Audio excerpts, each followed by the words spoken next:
তিনি তার জান্নাতি বান্দাদের জন্য যে জান্নাত সৃষ্টি করে রেখে দিয়েছেন, ওই জান্নাতের নিয়ামত এত সুন্দর যে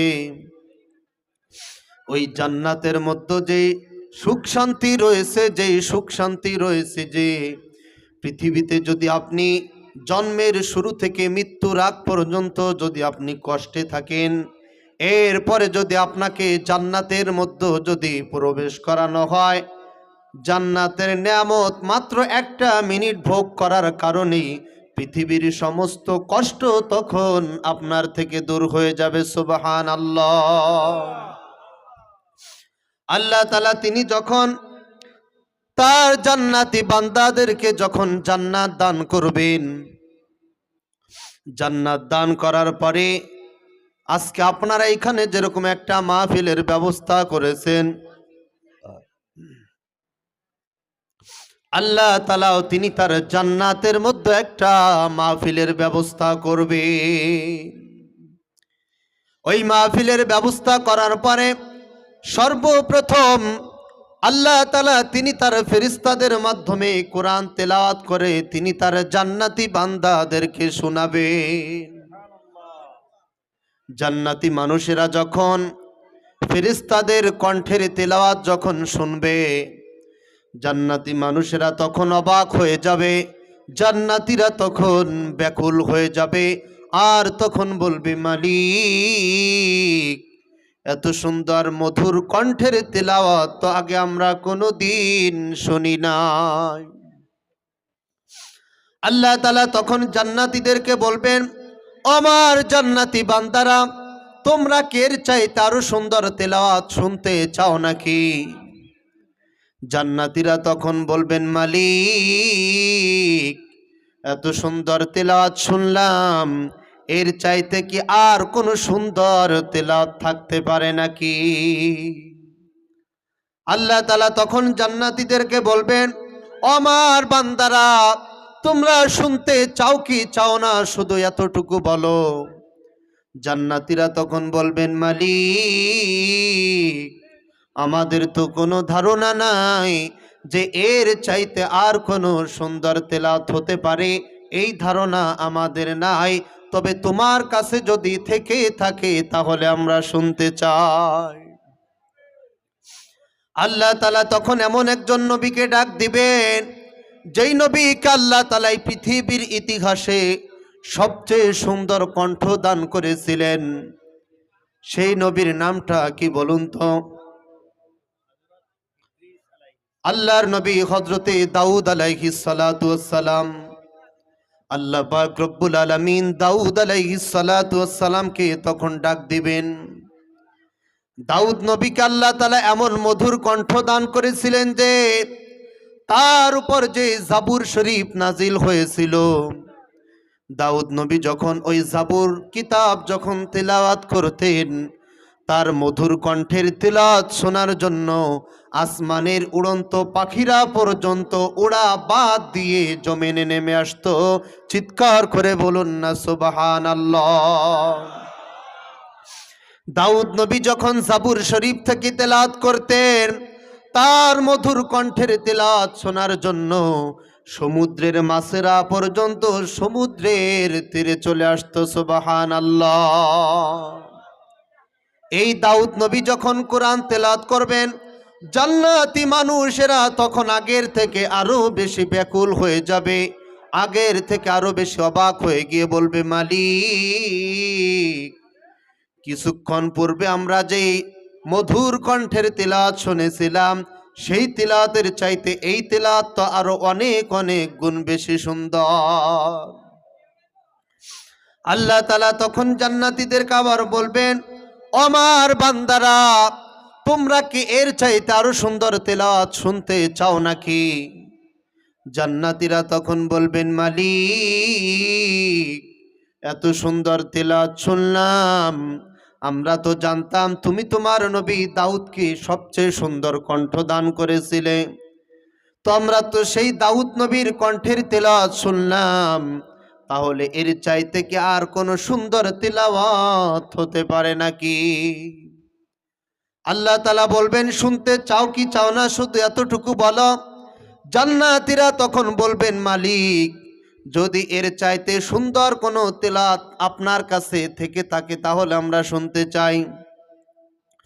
এই কথা বলার পরে আল্লাহ পাক রব্বুল আলামিন তখন আমাদের সকলের কলিজার নবী, অর্থাৎ যেই নবী হলেন সমস্ত নবীদের নবী, সমস্ত রসুলদের রসুল, যেই নবী হলেন সমস্ত নবীদের নেতা, অর্থাৎ আমাদের কলিজার টুকরো নবী হযরত মুহাম্মদুর রাসূলুল্লাহ সাল্লাল্লাহু আলাইহি সাল্লামকে তখন আল্লাহ পাক রব্বুল আলামিন তখন ডাক দিবে। একটা কথা মনে রাখবেন, আল্লাহ তাআলা দাউদ নবীকে সবচেয়ে সুন্দর কণ্ঠ দান করেছিলেন ঠিকই, কিন্তু দাউদ নবীর চাইতেও আরো কোটি কোটি গুণ বেশি সুন্দর কণ্ঠ আমার আল্লাহ পাক রব্বুল আলামিন তিনি আমাদের নবীজিকে দান করেছিলেন। ঠিক কি ঠিক না? অর্থাৎ আমাদের নবী ব্যতীত বাকি যত মানুষ এই দুনিয়ার বুকে এসেছিল এবং আসবে, এদের মধ্যে দাউদ নবীর কণ্ঠ সবচেয়ে সুন্দর ছিল, কিন্তু দাউদ নবীর কণ্ঠের চাইতে আমার আল্লাহ পাক রব্বুল আলামিন আমাদের নবীজিকে আরো বেশি সুন্দর কণ্ঠ দান করেছিলেন। সুবহানাল্লাহ। তো আমাদের নবীজি তিনি যখন আমাদেরকে কোরআন তেলাওয়াত করে শোনাবেন, জান্নাতি মানুষেরা তখন আগের থেকে আরো বেশি ব্যাকুল হয়ে যাবে, আরো বেশি অবাক হয়ে গিয়ে বলবে, মালিক, এত সুন্দর কণ্ঠের তেলাওয়াত তো আগে আমরা কোনোদিন শুনি নাই।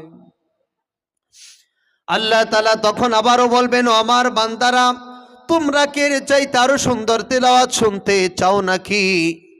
জান্নাতি বান্দারা তখন বলবেন, মালিক, এত সুন্দর তেলাওয়াত শুনলাম, এর চাইতে কি আর সুন্দর কোনো তেলাওয়াত হতে পারে নাকি?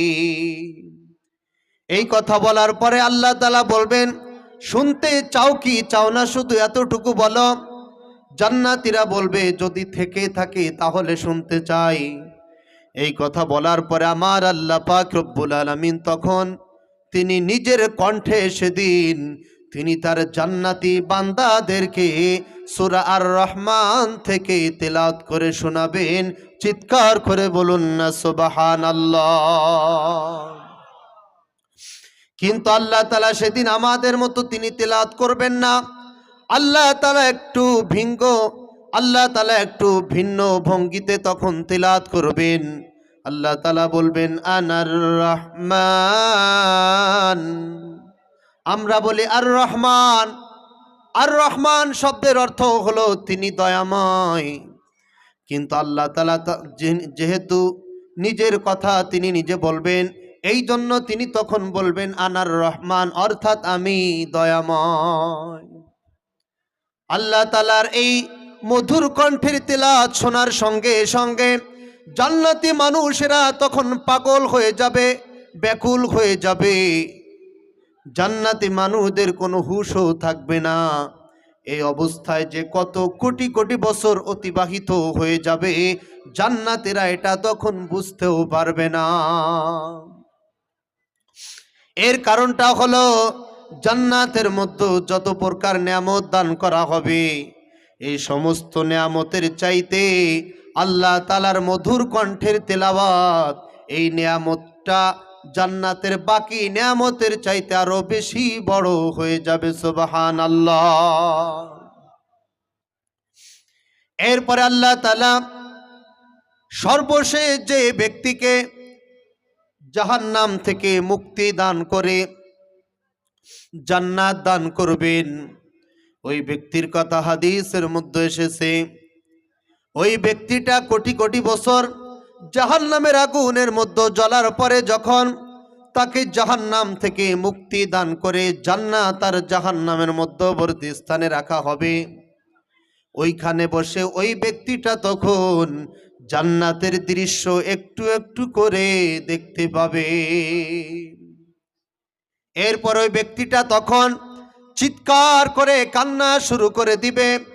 আল্লাহ তাআলা তখন ওই ব্যক্তিকে বলবে, আমার বান্দারে, আজকে তো তোর হাসার কথা, আজকে তো তোর কান্নার কোনো কথা নয়, কারণটা হলো আমি অন্তত তোকে তো জাহান্নাম থেকে মুক্তি দান করেছি, তাহলে তুই আজকে কেন কান্না করতেছিস? ওই ব্যক্তিটা তখন বলবেন, মালিক তুমি আমাকে জাহান্নাম থেকে মুক্তি দান করেছো, তোমার শুকরিয়া আদায় করি, কিন্তু আমি এইখান থেকে তোমার জান্নাতের দৃশ্য একটু একটু করে দেখতে পাইতেছি। তুমি যদি একটু দয়া করে আমাকে জান্নাতের গেটের সামনে নিয়ে যাইতে, তাহলে আমি তোমার জান্নাতের দৃশ্য আরো ভালো করে দেখতে পারতাম। আল্লাহ তাআলা তখন ওই ব্যক্তিটাকে জান্নাতের গেটের সামনে নিয়ে যাবেন। ওই ব্যক্তিটা যখন জান্নাতের গেটের সামনে পৌঁছে যাবে, আগের থেকে আরো বেশি চিৎকার করে কান্না শুরু করে দিবে। আল্লাহ তাআলা তখন ওই ব্যক্তিটাকে বলবেন, আমার বান্দারে, আমি তোর কথা অনুযায়ী জান্নাতের গেটের সামনে নিয়ে আসলাম, তাহলে এরপরেও কেন তুই এখন আবার কান্না করতেছিস? ওই ব্যক্তিটা তখন বলবেন, মালিক আমি এইখান থেকে তোমার জান্নাতের দৃশ্য আরো ভালো করে দেখতে পাইতেছি, কিন্তু আমার মনের একটা আকাঙ্ক্ষা, আমার ইচ্ছা, তুমি যদি একটু আমাকে জান্নাতের মধ্যবর্তী স্থানে রেখে দিতে, আর তাহলে আমি তোমার জান্নাতের দৃশ্যগুলো আরো ভালো করে দেখতে পারতাম। আমি কথা দিতেছি, তোমার জান্নাতের কোনো জিনিস আমি ছুঁইব না, খাইব না, শুধুমাত্র আরো ভালো করে দেখার জন্য আমি তোমার জান্নাতের মধ্যবর্তী স্থানে একটু যেতে চাই। আল্লাহ তাআলা তখন ওই ব্যক্তিটাকে জান্নাতের মধ্যবর্তী স্থানে রেখে দিবে।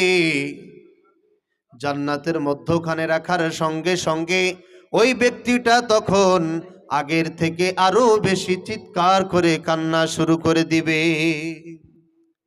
আল্লাহ তাআলা তখন আবার জিজ্ঞাসা করবেন, আমার বান্দারে, তোর কথা অনুযায়ী আমি তো তোকে জান্নাতের মধ্যবর্তী স্থানে রেখে দিলাম, তাহলে তুই এখন আবার কেন কান্না করতেছিস? ওই ব্যক্তিটা তখন বলবেন, মালিক আমি এই জন্য কান্না করতেছি, তুমি যদি আমাকে জান্নাত থেকে বের করে দাও, ও মালিক তুমি যেহেতু একটা বার দয়া করে আমাকে জান্নাতের মধ্যে প্রবেশ করিয়ে দিয়েছো, তুমি দয়া করে আমাকে জান্নাত থেকে আর বাহির করে দিও না। আল্লাহ তাআলা তখন ওই ব্যক্তিটাকে বলবেন, আমার বান্দারে, আমার এই জান্নাত কি তোর খুব পছন্দ হয়েছে নাকি? ওই ব্যক্তিটা তখন বলবেন, মালিক আমার কলিজা ঠান্ডা হয়ে গেছে, আমার কলিজা শীতল হয়ে গেছে, আমি বুঝতেও পারি নাই যে তোমার জান্নাতের নিয়ামত এত সুন্দর হতে পারে, এত সুন্দর হতে পারে। মালিক তুমি দয়া করে আমাকে জান্নাত থেকে আর বাহির করে দিও না। আল্লাহ তাআলা তখন ওই ব্যক্তিটাকে বলবেন, আমার বান্দারে, এরকম একটার দুইটা নয়, এরকমের 10টা জান্নাত আমি তোকে দান করে দিলাম। চিৎকার করে বলুন না সুবহানাল্লাহ। অর্থাৎ সর্বশেষ যে ব্যক্তিকে জাহান্নাম থেকে মুক্তি দান করে জান্নাত দেওয়া হবে, এবং এই ব্যক্তিটাকে সবচেয়ে ছোট জান্নাতটি দান করা হবে, আর ওই ছোট জান্নাতটাও এত বড়, এত বড় যে এই যে পৃথিবীটা, এরকমের 10টা পৃথিবী একত্রিত করলে যত বড় হবে, ওই ছোট জান্নাতটা তত বড় হবে। জোরে জোরে বলুন না সুবহানাল্লাহ। এই হলো ভাই জান্নাত। এই জান্নাত এত সুন্দর হবে, এত সুন্দর হবে, এই জান্নাতের মধ্যে যেই সমস্ত মানুষেরা প্রবেশ করবে, আমার আল্লাহ পাক রব্বুল আলামিন তিনি তার জান্নাতি বান্দাদেরকে সুন্দরী সুন্দরী হুর দান করবে। আর ওই হুরদের চেহারা এত সুন্দর, এত সুন্দর যে ওই হুরদের মধ্য থেকে যদি মাত্র একটা হুরকে যদি এই পৃথিবীর বুকে ছেড়ে দেওয়া হতো, ওই একটা হুরের চেহারা এত সুন্দর, এত সুন্দর যে এই পুরো পৃথিবীটা আলোকিত হয়ে যেত। সুবহানাল্লাহ। শুধু তাই নয়, শুধু তাই নয়, এই একটা হুরকে যদি আল্লাহ তাআলা এই দুনিয়ার বুকে পাঠিয়ে দিতেন, আর ওই হুরকে যারা একটা বার মাত্র দেখতে পারতো, ওই ব্যক্তি কোনোদিন এই দুনিয়ার কোনো মহিলার দিকে কোনোদিন আর তাকাইতো না। এত সুন্দর হবে তাদের চেহারা, আর তারা এতটা পবিত্র হবে, এতটা পবিত্র হবে যে আল্লাহ তাআলা বলতেছেন, লাম ইয়াতমিসুহুন্না ইনসুন ক্বাবলাহুম ওয়ালা জান। এই দুনিয়ার বুকে আপনি যত মহিলা দেখেন, এই মহিলাদের মধ্যে 50% মহিলারাই এই কথা কসম করে বলতে পারবে না যে কোনো পুরুষ কোনোদিন তাদের শরীরে স্পর্শ করে নাই। এই কথাটা বর্তমান যুগের 50% মহিলারাই কিন্তু বলতে পারবে না। ঠিক কি ঠিক না বলেন? ঠিক কি ঠিক না? কিন্তু আল্লাহ তাআলা এমন পবিত্র হুর তিনি তার জান্নাতি বান্দাদেরকে দান করবেন। আল্লাহ তাআলা বলতেছেন, লাম ইয়াতমিসুহুন্না ইনসুন ক্বাবলাহুম ওয়ালা জান। ইতিপূর্বে কোনো মানুষ তাদেরকে স্পর্শ করতে পারে নাই, কোনো জিনেরাও তাদেরকে কখনো স্পর্শ করতে পারে নাই। সুবহানাল্লাহ। কাআন্নাহুন্নাল ইয়াকুতু ওয়াল মারজান। আর ওই হুরেরা হবে মণি মুক্তার মতো সুন্দর। জোরে জোরে বলুন না সুবহানাল্লাহ। এত সুন্দর হুরদের সঙ্গে যদি আপনি এই হুরদেরকে যদি আপনার ব্যবহার করতে হয়, তাহলে আমাদের শরীরে ওই পরিমাণ শক্তি থাকার প্রয়োজন আছে কি আছে না বলেন? আছে কি আছে না? যদি এই সমস্ত বৃদ্ধ মানুষদেরকে যদি জান্নাত দান করা হয়, ইনরা কি ওইখানে কোন আনন্দ করতে পারবে নাকি বলেন? পারবে? পারবে। আল্লাহ পাক রব্বুল আলামিন বলতেছেন, জান্নাতীরা যখন জান্নাতে যাবে, এই যে এখানে যত বৃদ্ধ দেখতেছেন, ইনরাও যদি জান্নাতে যাইতে পারে, আল্লাহ তাআলা প্রত্যেকটা জান্নাতি বান্দাদেরকে সেদিন হযরত ঈসা আলাইহিস সালাতু ওয়াস সালামের মতো 33 বছরের যুবক বানিয়ে দিবেন। চিৎকার করে বলুন না সুবহানাল্লাহ। হযরত আদম সফিউল্লাহর মতো 120 ফুট লম্বা বানিয়ে দিবেন। হযরতে মূসা কালিমুল্লাহর মতন শক্তি দান করে দিবেন।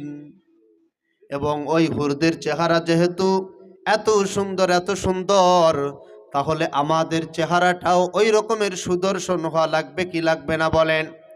অবশ্যই লাগবে। এই জন্য আমার আল্লাহ পাক রব্বুল আলামিন সেদিন প্রত্যেকটা কালো মানুষদেরকেও সেদিন আল্লাহর নবী হযরত ইউসুফ আলাইহিস সালাতু ওয়াস সালামের মতো সুন্দর একটা চেহারা দান করে দিবেন। জোরে জোরে বলুন না সুবহানাল্লাহ। ইউসুফ নবীর কথা কেন বলা হয়েছে? এর কারণটা হলো, এই পৃথিবীর ইতিহাসে আমাদের নবীজি ব্যতীত বাকি যত মানুষ এই দুনিয়ার বুকে এসেছে এবং কিয়ামত পর্যন্ত আসবে, এই সমস্ত মানুষদেরকে যত সৌন্দর্য দেওয়া হয়েছে, তার অর্ধেক সৌন্দর্য আমার আল্লাহ পাক রব্বুল আলামিন ইউসুফ আলাইহিস সালাতু ওয়াস সালামকে দান করেছিলেন। সুবহানাল্লাহ। অর্থাৎ ইউসুফ আলাইহিস সালাতু ওয়াস সালাম ছিলেন এই পৃথিবীর সবচেয়ে সুদর্শন পুরুষ। আল্লাহ তাআলা তার চেহারাটাকে এত সুন্দর করেছিলেন যে মিশরের মহিলারা একবার ফল কাটতেছিল আর ইউসুফ নবীর চেহারার দিকে তাকিয়েছিল, তো তারা ইউসুফ নবীর চেহারার দিকে তাকাইতেছিল আর ফল কাটতেছিল। তো এরকম ফল কাটতে কাটতে ওই মহিলারা একটা পর্যায়ে তাদের হাত পর্যন্ত কেটে ফেলে দিয়েছিল, কিন্তু তাদের কোনো হুঁশও ছিল না যে তারা কি ফল কাটতেছে না তারা তাদের হাত কাটতেছে। সুবহানাল্লাহ। এত সুন্দর চেহারা আল্লাহ তাআলা হযরত ইউসুফ আলাইহিস সালাতু ওয়াস সালামকে দান করেছিলেন। আল্লাহ পাক রব্বুল আলামিন তিনি জান্নাতের মধ্যে তার প্রত্যেকটা জান্নাতি বান্দাদেরকে সেদিন হযরত ইউসুফ আলাইহিস সালাতু ওয়াস সালামের মতো সুন্দর একটা চেহারা দান করে দিবেন। সুবহানাল্লাহ।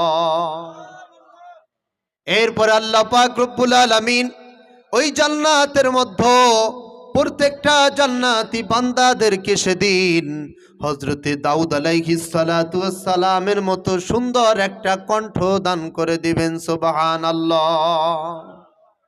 এবং আমাদের নবীজিকে আল্লাহ তাআলা যে আখলাক দান করেছিলেন, যে চরিত্র দান করেছিলেন, জান্নাতের প্রত্যেকটা বান্দাদেরকে আমার আল্লাহ পাক রব্বুল আলামিন সেদিন আমাদের নবীজির চরিত্রের মতো চরিত্র সেদিন দান করে দিবেন। সুবহানাল্লাহ। এত এত বেশি নিয়ামত দান করার পরেও আল্লাহ তাআলা জান্নাতি বান্দাদের কাছে জিজ্ঞাসা করবেন, আমার জান্নাতি বান্দারা, আমি তোমাদেরকে যত নিয়ামতের ওয়াদা করেছিলাম, প্রতিশ্রুতি দিয়েছিলাম, আমার ওয়াদা অনুযায়ী, আমার প্রতিশ্রুতি অনুযায়ী তোমরা কি সমস্ত নিয়ামতগুলো পেয়েছো নাকি?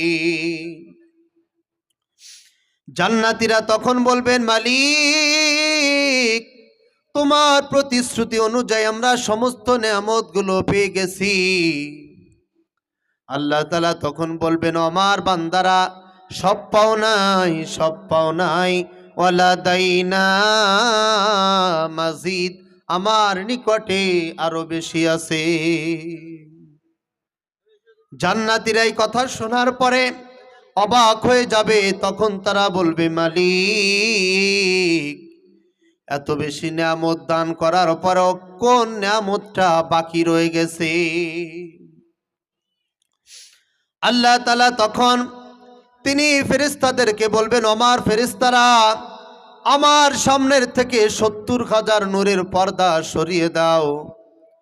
তখন আল্লাহ তাআলার সামনের থেকে ৭০,০০০ নূরের পর্দা সরিয়ে দেওয়া হবে। আল্লাহ পাক রব্বুল আলামিন তিনি সেদিন তিনি তার জান্নাতি বান্দাদের সামনে জালো আফরোজ হবে। অর্থাৎ সেদিন প্রত্যেকটা জান্নাতি বান্দারা তাদের রবের দিকে তাকিয়ে থাকবে, আর রব তার বান্দাদের দিকে তাকিয়ে থাকবে। সুবহানাল্লাহ। এই অবস্থায় যে কত কোটি কোটি বছর অতিবাহিত হয়ে যাবে, জান্নাতীরা সেইটা বুঝতেও তখন আর পারবে না। সুবহানাল্লাহ। ভাইরা আমার, এত সুন্দর জান্নাতে আমরা যেতে চাই কি চাই না বলেন? চাই কি চাই না? এবং কিছুক্ষণ পূর্বে যে জাহান্নাম সম্পর্কে আলোচনা করলাম, ওই ভয়াবহ জাহান্নাম থেকে আমরা মুক্তি পেতে চাই কি চাই না? অবশ্যই চাই। তো ওই জাহান্নাম থেকে যদি মুক্তি পেতে চাই আর যদি এই সুন্দর জান্নাতে যেতে চাই, তাহলে নামাজ ছেড়ে দিতে হবে নাকি বলেন? নামাজ ছেড়ে দিতে হবে? অবশ্যই ৫ ওয়াক্ত নামাজ আদায় করতে হবে। এর কারণটা হলো, আপনি যতই কোটি কোটি টাকা দান করেন, যতই রমজানের ৩০টা রোজা রাখেন, অনেক মানুষ আছে এমন দেখবেন যে সারা বছর নামাজের ধারে কাছেও নেই, রমজান আসলে রমজানের রোজা রাখে। এরকম মানুষ আছে কি আছে না বলেন? অবশ্যই আছে। তো ভাইরা আমার, নামাজ হচ্ছে এমন একটা গুরুত্বপূর্ণ ইবাদত, এই নামাজ ব্যতীত দুনিয়ার বুকে যত প্রকার ইবাদত বন্দেগী আছে, সমস্ত ইবাদতগুলো যদি আপনি সঠিকভাবে পালন করেন, শুধুমাত্র যদি আপনি ৫ ওয়াক্ত নামাজ আদায় না করেন, এরপর আপনি কোনো দিন আল্লাহর জান্নাতে প্রবেশ করতে পারবেন না। ঠিক কি ঠিক না? অর্থাৎ জান্নাতে যেতে হলে অবশ্যই আপনাকে ৫ ওয়াক্ত নামাজ আদায় করতেই হবে। ঠিক কি ঠিক না? কারণটা হলো, রাসূল বলেছেন যে যে ব্যক্তি সঠিকভাবে ৫ ওয়াক্ত নামাজ আদায় করে, ওই ব্যক্তি তার ধর্মের খুঁটিকে ঠিক রাখে। আর যে ব্যক্তি ৫ ওয়াক্ত নামাজের মধ্য থেকে ১ ওয়াক্ত নামাজকেও ছেড়ে দেয়, ওই ব্যক্তি তার ধ্বংসের খুঁটিকে ধ্বংস করে ফেলে। চিৎকার করে বলুন না নাউযুবিল্লাহ।